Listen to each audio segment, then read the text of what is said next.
Bonjour à tous et bienvenue au Café des Antigones. Je suis Iseul Turan et j'ai avec moi ce soir Anne Troubi.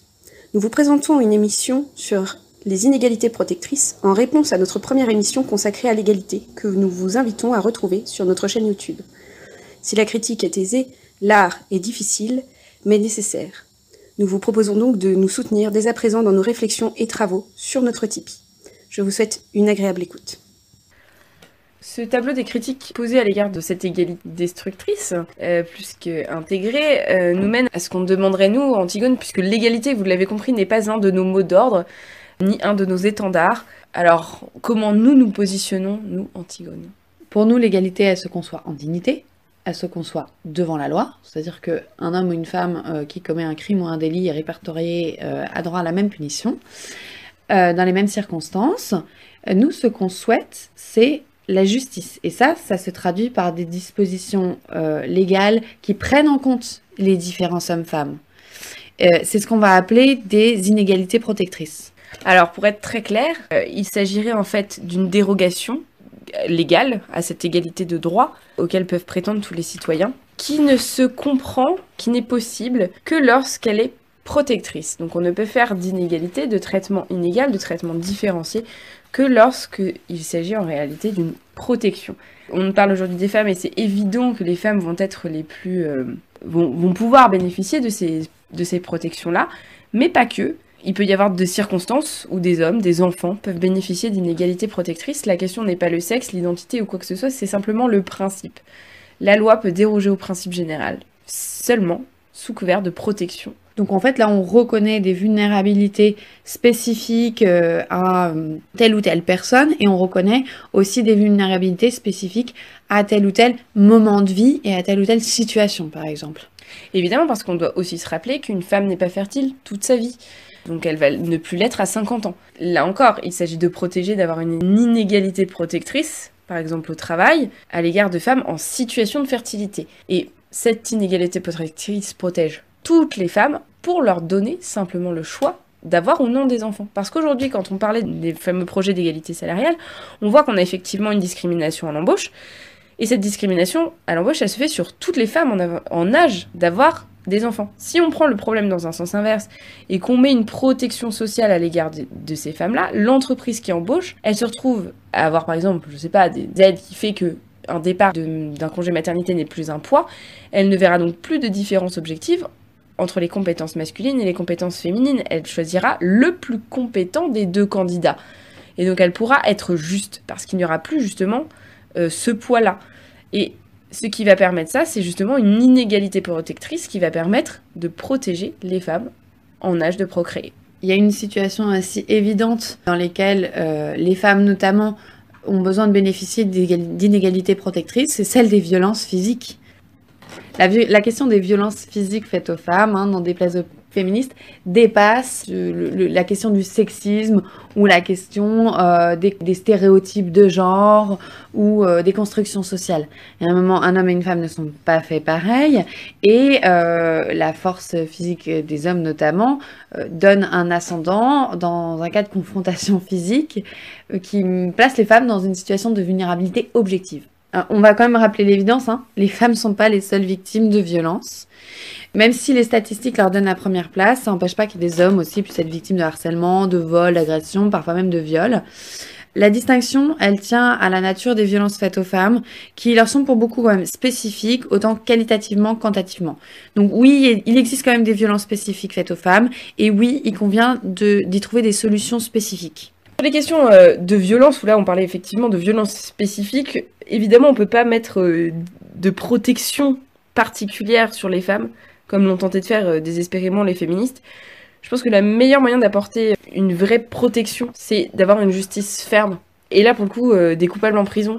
Enfin, permettre une sécurité dans la rue. Donc, par exemple, arrêter l'immigration massive qui fait de la précarité de masse dans certains quartiers. Ça me paraît être bien plus intéressant que d'essayer de rééduquer des gens à une drague qui serait, selon certains critères moraux, plus ou moins acceptable. La question, elle n'est pas là. On aura une vraie protection lorsque les violences physiques sont combattues et qu'on a vraiment une justice fonctionnelle. Donc là, il ne s'agit pas vraiment d'inégalité protectrice à part entière, mais vraiment d'un souci de justice et d'une sévérité du juge à l'égard de l'acte qui a été porté à l'intention du plus faible. Parce que crever un œil d'un gars dans une bagarre, bon bah c'est une chose qui arrive. C'était une bagarre. Foutre un pain à une petite gosse dans l'intention de la violer, c'est autre chose. Et foutre des coups dans le ventre d'une femme enceinte, c'en est encore une autre. Ouais, c'est amusant de remarquer qu'on a beaucoup fait référence à la loi égalité femmes-hommes, et en même temps que cette loi-là est censée protéger les femmes, le calendrier gouvernemental avait prévu la loi Taubira, qui allégeait les peines de prison. Donc là, il y a peut-être un petit problème de cohérence. On parle d'inégalité protectrice. Il y a d'autres notions juridiques qui peuvent être intéressantes dans la question des violences faites aux femmes et qui sont, à mon avis, une réponse un peu plus adéquate que celle des féministes dans les cas spécifiques de violences physiques faites aux femmes. Les groupes féministes défendent la notion de féminicide en expliquant que tout crime physique, toute violence faite aux femmes relève d'une volonté des hommes d'attaquer les femmes dans ce qu'elles ont d'essentiel, dans d'essentiel. leur essence féminine. Parce qu'elles sont femmes. Très amusant pour des mouvements généralement indifférencialistes. Nous, on préfère à ça le concept quand même assez basique et assez facile à utiliser de circonstances aggravantes. C'est-à-dire que si un homme tue sa femme, de même que si une femme tue son mari, il y a une peine pénale prévue pour le meurtre et il y a des circonstances aggravantes du fait que la victime soit le mari ou l'épouse. Oui, parce que j'abordais le fait qu'effectivement, on va avoir un comportement sévère à l'égard du plus faible, mais le plus faible n'est pas nécessairement les femmes. C'est-à-dire que la situation de faiblesse, elle doit être objectivement appréciée et constituer évidemment une circonstance aggravante. On peut penser aussi dans les termes d'inégalité protectrice à avoir un véritable sens de la légitime défense, parce qu'on a eu l'affaire Sauvage qui a fait beaucoup parler en termes de la question de violence, où la nana tire dans le dos de son mari après qu'il l'ait de multiples fois agressé. Bon, cet épisode a fait bondir les féministes qui ont demandé à ce que Madame Sauvage soit graciée du fait qu'elle était en situation de légitime défense. Alors, là, il y avait un problème juridique de grand ordre, c'était que la légitime défense avait un cadre très spécifique qui ne pouvait en l'état être appliqué. Eh bien, je pense que dans le cadre, justement, d'inégalité protectrice, on peut avoir un comportement approprié à l'égard, éventuellement, de situations qui soient un peu extraordinaires, qui sortent un peu du commun, où une personne qui serait en état de dépendance ou de faiblesse finisse par s'en sortir par un acte qui ne s'apparente pas tout à fait à la légitime défense, qu'il puisse y avoir une forme de compréhension d'inégalité protectrice à l'égard finalement de la personne qui était sous dépendance. C'est des choses comme ça qui sont possibles à partir du moment où c'est cadré légalement et de manière juste. Là aujourd'hui, dans les cas de Madame Sauvage par exemple, il n'y avait aucun outil juridique en la matière. Ouais, le cas était particulièrement difficile puisqu'il était passé devant 2 jurés populaires qui avaient plutôt jugé en défaveur de Madame Sauvage d'ailleurs. Oui, parce que bon, elle avait tiré quand même dans le dos. Donc c'est compliqué pour la légitime défense, quoi. Ouais. Un autre contexte de violence faite aux femmes qui est là extrêmement spécifique, c'est la question des violences médicales.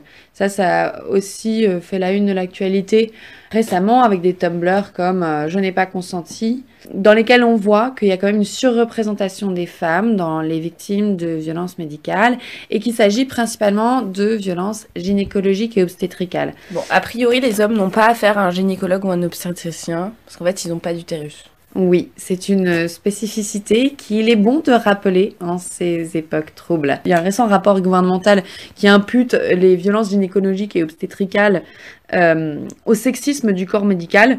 Nous, on va porter l'analyse beaucoup plus loin, vous pouvez le retrouver ça dans nos textes, en expliquant quand même qu'il y a un problème de rapport au corps de la médecine moderne, qui sectionne le corps en petites parties, d'où un comportement qui n'est pas forcément compris comme étant problématique du côté du soignant, du médecin, mais qui peut être extrêmement difficile à vivre du côté du soignant quand il a l'impression d'être un amas de chair et pas une personne humaine.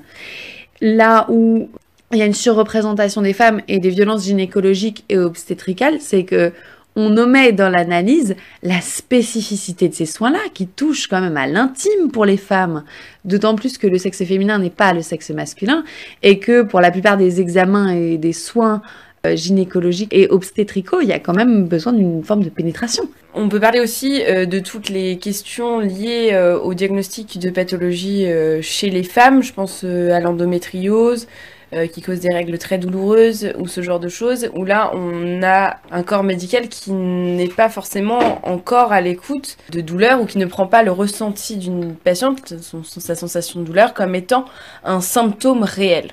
Et ça, je pense que c'est un vrai problème, puisque le principe même du cycle féminin, c'est que ça émet des états d'humeur plus ou moins intéressants et plus ou moins symptomatiques dans la recherche d'une pathologie. Et donc il y a des femmes qui n'ont jamais été diagnostiquées comme étant atteintes d'endométriose ou seulement très tard, alors que depuis leurs 12 ans, elles s'évanouissent à chacune de leurs règles. Il y a des solutions à ces difficultés de violence gynécologique obstétricale, de violence médicale dans leur ensemble. Il y en a une première qui là est plus de l'ordre du droit, mais qui est du l'ordre de processus médicaux, des processus de soins. Je vois dans le domaine gynécologique obstétrical, par exemple, il y a d'autres pays qui ont réfléchi à ces questions-là, où la norme est de demander en fait aux patients son consentement avant d'effectuer un acte médical. Et ça se fait tout naturellement. Est-ce que je peux ou est-ce que vous pouvez, c'est une phrase. Par exemple, je sais qu'en Italie, par exemple, dans le cadre de l'examen gynécologique, en France, voilà, on est allongé sur le dos, pied dans des étriers.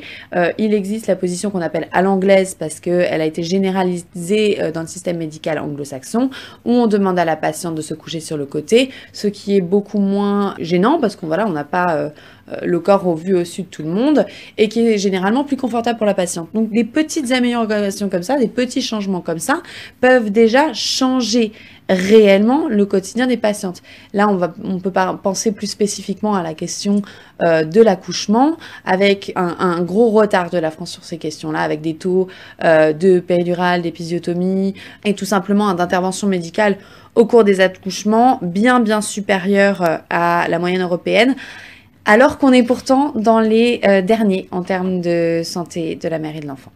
Il y a une autre réponse évidente à la question des violences gynécologiques, obstétricales et médicales en général, c'est que quand on privatise à la chaîne le système de santé et qu'on est dans un objectif de rentabilité à tout prix, c'est pas possible d'effectuer des soins corrects dans le respect du patient. On peut penser aux personnes âgées. En parlant des personnes âgées, oui, que c'est souvent les grands oubliés de ces questions d'égalité, et notamment je pense aux femmes retraitées, parce que là pour le coup on a un système d'égalité qui est bien égalitaire, ce qui fait que c'est chacun sa merde. Alors qu'en fait, on se trouve avec des femmes qui vivent en général plus âgées que leur mari, et qui ont des pensions de réversion très faibles du fait qu'elles n'ont jamais travaillé auparavant. Ou alors pas avec des carrières en pointillés aussi. Avec des carrières en pointillés ou des carrières dans le libéral, ou simplement qu'elles ont toujours aidé leur conjoint dans les travaux quand il s'agissait par exemple d'agriculteurs ou même de commerçants. Avec aucun statut officiel. Avec aucun statut, et il se trouve que monsieur est parti avant. Ce qui est courant au vu de l'espérance de vie féminine. D'ailleurs, dans ce qui a fuité des potentielles réformes des retraites, il était éventuellement question d'une réforme des pensions de réversion. Ça, c'est quelque chose qu'on attend avec impatience parce que c'est absolument primordial aujourd'hui qu'on ait un vrai travail de fond sur les pensions de réversion pour qu'on puisse avoir des conditions de vie amélioratives des femmes dans ces situations-là. Et là, il est nécessaire d'avoir des inégalités protectrices, c'est-à-dire que non, un homme veuf ne nécessite pas la même protection qu'une femme veuve parce que tout simplement, les femmes ont, de manière naturelle et objective, des carrières en pointillés du fait des accouchements déjà, et souvent des congés parentaux pris. Les propositions vont plutôt dans le sens inverse à l'heure actuelle, c'est plutôt de supprimer les pensions de réversion, alors qu'il faut quand même trouver des réponses à cette question de la maternité. Alors on pense au congé maternité évidemment, parce que même des femmes qui vont travailler toute leur vie vont quand même être obligées de s'arrêter, sans doute un peu plus que les 5 jours de Najat Vallaud-Belkacem, pour accoucher. Mais par ailleurs, il y a énormément de femmes qui choisissent d'élever leur enfant pour quelques années, parfois pour toute leur vie. Et d'ailleurs, ces choix-là sont pas toujours des choix libres. Ils sont parfois le fruit de contraintes économiques, quand on n'a pas de place en crèche, ou quand on se rend compte que l'intégralité de son salaire passe dans une nounou, on se dit qu'on serait peut-être mieux à s'occuper de ses enfants soi-même. Et il n'y a rien qui est prévu pour ces femmes-là. Au-delà du congé parental, il n'y a absolument rien. La question du salaire maternel, on en a déjà parlé dans d'autres émissions, est inopérante, dans la mesure où voilà, c'est un type de travail qui ne peut pas être rémunéré, c'est un gros danger de dépendance, en fait, de relations malsaines entre l'État et les familles. Par contre, c'est tout à fait possible de prendre en compte le temps passé à s'occuper de ses enfants, hommes ou femmes d'ailleurs, dans le calcul de la retraite. Ça, c'est quelque chose qui, justement, peut être tout à fait protecteur et objectivement envisageable sans créer d'injustice, mais au contraire, être facteur de justice envers celles et ceux qui qui ont sacrifié leur carrière pour la génération future. Il y a aussi une autre inégalité qui me tient à cœur et dont on n'a pas parlé, c'est les foyers monoparentaux, qui sont souvent tenus par des femmes. 85% des foyers monoparentaux sont des femmes. Enfin, sont tenus par des femmes. Bon, il y a quand même 15% d'hommes.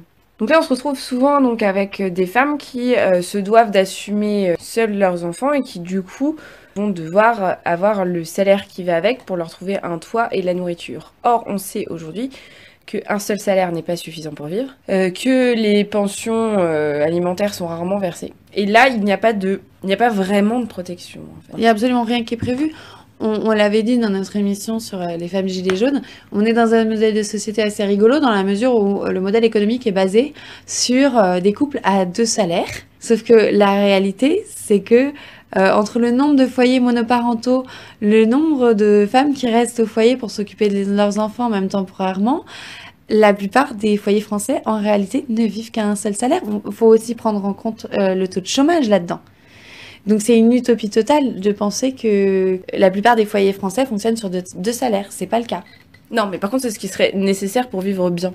Et c'est là qu'il y a un énorme problème. C'est là où il ne faut pas non plus s'étonner de l'ampleur qu'avait pris le mouvement des Gilets jaunes, hein, puisqu'il était question là justement de pouvoir d'achat. Donc on va clôturer cette émission ici. Je pense que ces dispositions qu'on vous a proposées sont plus en mesure de répondre aux problématiques réelles des femmes que les propositions basées sur une conception totalement fallacieuse de l'égalité, dans la mesure où d'un côté on a une vision qui est quand même très idéologue des choses, voire parfois basée sur un déni de réalité totale, et de l'autre, nous, ce qu'on essaie de vous proposer, voilà, c'est des mesures concrètes qui prennent en compte les différences hommes-femmes et qui essayent aussi de respecter la liberté des choix individuels de chacun.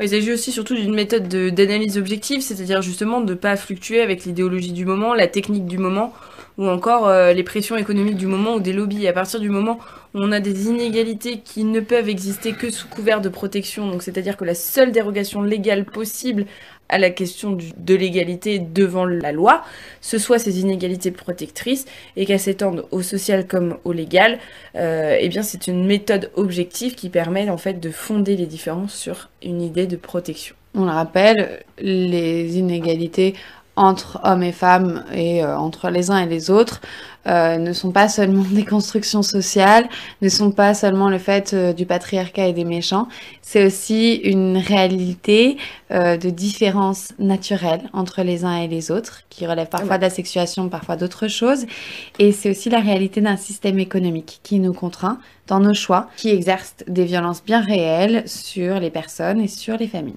Donc au lieu de les nier, il est bon de les prendre en considération, non pas pour les aplanir, parce que les inégalités ne sont pas en soi des bonnes ou des mauvaises choses, ce sont des états de fait. Les inégalités sont mauvaises quand il y a injustice. La priorité, c'est avant tout d'avoir la justice, qui est une vertu aristotélicienne de premier ordre. Sur ces bonnes paroles, nous vous laissons ici, chers auditeurs. Merci Anne pour cette émission de ce soir. Merci beaucoup, merci à tous pour votre écoute. Si vous voulez un peu approfondir la question de l'égalité, la question des inégalités protectrices, on vous donne rendez-vous sur notre site www.lesantigones.fr. Vous pouvez aussi retrouver toute notre actualité sur notre page Facebook, bien sûr, Les Antigones, et sur notre fil Twitter.